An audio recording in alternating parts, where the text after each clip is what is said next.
I feel so lucky today. I've got the lovely Victoria Jenner with me, or Vicky as I know her, who is a wonderful emerging art historian, as we've just heard. And I'd love for our listeners, who I know there's quite a few of you that are very interested in the arts, listening to my arts show on a Tuesday afternoon between 3 and 4, and history. And she's going to talk a little bit about her film that is about to come out and how you might be able to engage in the local Tring history scene and make it really accessible for you. So, hi, Vicky. Hello, Lottie. Thank you so much for having me. It's such a privilege to be on your show. Oh, it's very kind of you. I'm really, really glad to have you.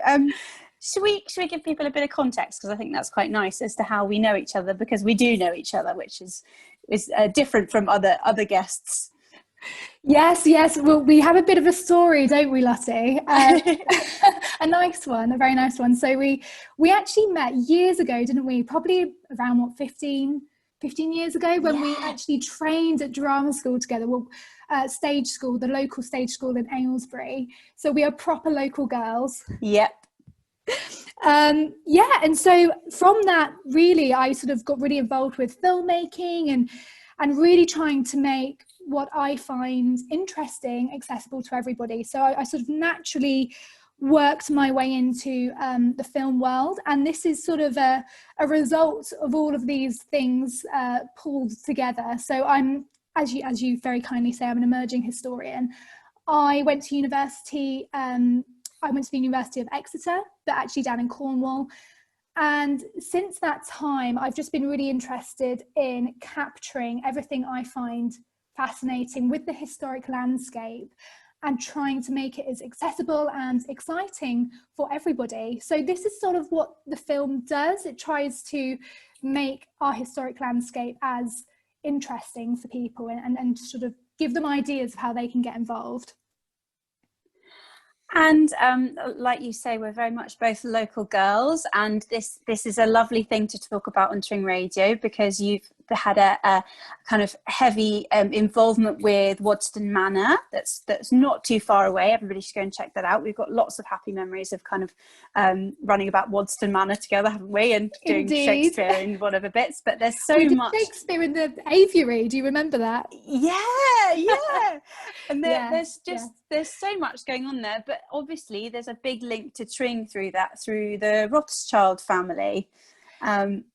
There is indeed, and of course we do know, I think a lot of the wider world creates that connotation of Tring with Walter Rothschild, who was of course the famous zoologist, and that interests me mainly because I'm super empowered by the history of zoology and how we come to understand the natural world as it is today. But I think a lot of local people will be thinking, well, actually, it wasn't Walter who is prominent in Tring's history. It's actually more his father, Nathaniel, and he has a really fascinating input when it comes to Tring itself. And I think this whole area is super charged by the Rothschilds, and it was actually nicknamed Rothschildshire, which is interesting. And Wadston is one of those properties, part of the Rothschild building portfolio, which is very much part of that story. So yes, everything is interlinked. It's really fascinating. So I've got you here today to tell us about your new film that you have created. Yes, with lots of other lovely people, and how people Tring Radio listeners can go and engage with that in various forms, which is exciting. So this is, I hope I'm going to say this right, urban exploring beneath the decay, not beyond the decay, beneath the decay. So tell us about this that you've got coming out. I think your title may have actually been better, Beyond the Decay. I quite like that. Oh, no. But no, it's called Urban Exploring Beneath the Decay. And it's sort of a 2-year project, really, of mine. I've always been super interested in making art history and architectural history specifically accessible for everybody. And I came across some urban explorers quite a while ago. And now you're probably thinking, what is urban exploring? Who are urban explorers? Well, they're people who enjoy going around derelict buildings and they're quite a large online community, and they sort of contribute to that community by taking these really amazing photographs of decaying sites, and really allowing people to see inside these dangerous buildings where a lot of people wouldn't dare venture. And so this whole film is about understanding whether or not this practice should be made accessible or acceptable to the wider art history community. So it's all about accessing those derelict buildings and coming across them when, you know, we go for long walks, especially around this time of year when we're all drawn out to and we're all encouraged to go for long walks around our local areas. You may come across something, a derelict building out in the middle of nowhere, which has been completely reclaimed by nature. And you perhaps want to get up close, you want to have a look inside it, you want to take some photographs, but there is always that notion that it's unsafe and that you shouldn't do it, and it's illegal. So really this whole film is about questioning and challenging whether or not the art history community and authority should be making this practice more widely available in a safe environment, so we can actually, you know, have that wider access, and we can remember these buildings, which are fundamentally a part of that local history and of the community's history when it comes to, you know, it could be something to do with the grain milling industry of that local area. It could be part of that makeup, the fibre of the identity of people who once lived there. And it's really sad when you see them being sort of lost and forgotten in the middle of nowhere. So this whole film really is just about challenging that notion, and thinking about how we can preserve these buildings which have been just left in the middle of nowhere, and potentially going to be forgotten once they are developed by developers or demolished, which is often the case. So I'll just tell you a bit about how you can see this film. So we have 3 showings happening over the next 3 weeks. The first is Tuesday the 15th, so today, at 7:30 p.m. Woohoo! Yeah, please do be there. It would be great to see you. The next one is Sunday the 20th, so at the end of this week at 7:30 p.m. And then Saturday the 26th, so in 2 weeks' time at 10:30 a.m. So that'll be a morning showing. And you can access the film by going onto my Instagram and my YouTube channel. So my Instagram is at Vicky Jenner, spelt VIKKIJENNER. And then my YouTube is Vicky Jenner History TV. So just have a look for me on YouTube, give me a subscribe, and that will be live premiering on that channel at these times.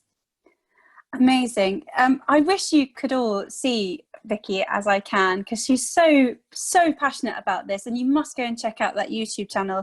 There's some brilliantly fascinating things about Bletchley Park, and you've got all things about the sort of ship stuff in Cornwall and all this sort of stuff. It's just fabulous, and she's so dynamic, and she's so wonderful to watch on screen and listen to, as you can all hear her lovely voice. Thank you, Charlotte. So I guess now, other than going to watch the film tonight at 7:30 p.m, and I'd love to know this as well, if we've got any budding history lovers local to Tring, what can people go and check out? What kind of walks can people do? You know, with the kids, these are all tend to be free activities that you can all enjoy in the lovely autumn weather, go crunching through the leaves. Yeah, what's kind of going on in Tring that we might be able to go and explore, Vicky? Well, there is so much, and this is such a beautiful time of year, as you've just been saying. Autumn, I just love autumn, because I love just walking out there and walking across those crispy leaves and going home and having a nice hot chocolate. I feel like it's the best time for hot chocolates. Yes. So if you're venturing out locally, outdoors, and you really want to enjoy those autumn colours, I think becoming your own archaeologist for a day is the perfect campaign that I can put to you right now. History is all about, you know, going out there and experiencing these historic landscapes for yourself. So if you want to invest in a bit of local history, why don't you go for a walk along the Grand Union Canal? I'd say that's a really good, solid walk. It's only it's around 6 miles long, or just under 6 miles long. And this walk is actually up on the Royal Geographical Society's Discovering Britain series page. So you can always type that into Google, it will pop up for you. And it actually conjoins with the Icknield Way. And I definitely recommend this because you can really see how boats navigate the locks, and you can learn about ongoing efforts to bring it back again from an abandoned canal and bringing it back to life. And you see, that's sort of why I'm super interested in this whole subject of abandonment, because it's really written into the fibre of the places where we live. It's written into Tring's local history. So as you're walking down it, it's amazing to think about how the canal really came about. So the coming of the Grand Union Junction Canal in the 1790s, 1799 to be exact, it really brought those profound changes to Tring, which was highly considered a peaceful agricultural place. And it actually took hundreds of navvies, as they were called, 4 years to dig the very long, deep cutting, I'm trying to think of the word, but the hole that was needed to cross the Tring Gap, and the 4 reservoirs that were built to maintain the water level. And so from a wharf at New Mill, we had coal, bricks, slates coming in, and then flour and farming produce could also be loaded for all of the distant markets. So really this is integral to Tring's standing historically. And it's interesting, and I think quite a lot of people will know about this who are living in the local area, but in the 19th century, that's when industry arrived. And that's what we really consider and think about Tring now. That's the connotation we have. And it's from around 1823, the manor of Tring was bought by a northern businessman called William Kay, and he sort of created this huge silk mill that was built in Brook Street, and that was really the source of employment for a lot of people, for around 600 people, mainly women and children. And so as soon as you have industry being built in these areas, you have masses of new housing also being sort of being built alongside. It's really the impetus for that. So new housing was built on the western side of Tring. A bank was established as well by the Butcher family, and you have John Brown coming up from Dorset to buy a brewery and build some beautiful pubs that are still there today, and these are all serving the growing population.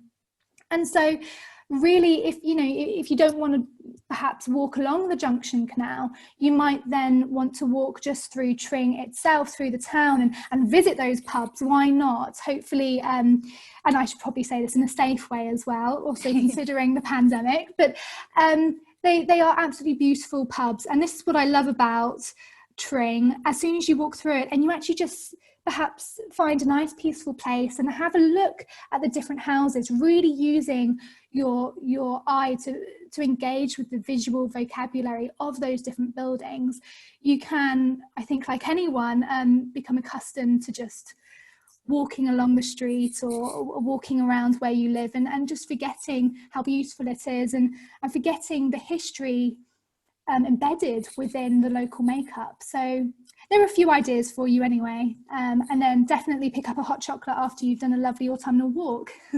Oh, definitely. Oh, thank you so much, Vicky. I can't wait to fulfill all of my childhood dreams of being Indiana Jones, basically. It's always male characters I always wanted to be, interestingly. Well, I try and say Lara Croft as well. I think she's quite a good representation for women as well in the history world. Oh, absolutely. Thank you so much. It was such a pleasure to have you on Tring Radio. Thank you for your time, and I hope we can get you on again, maybe a different activity for people to go and explore, maybe towards Christmas time. I would love to do that. Lovely. Thank you so much for having me. Bye. Bye-bye.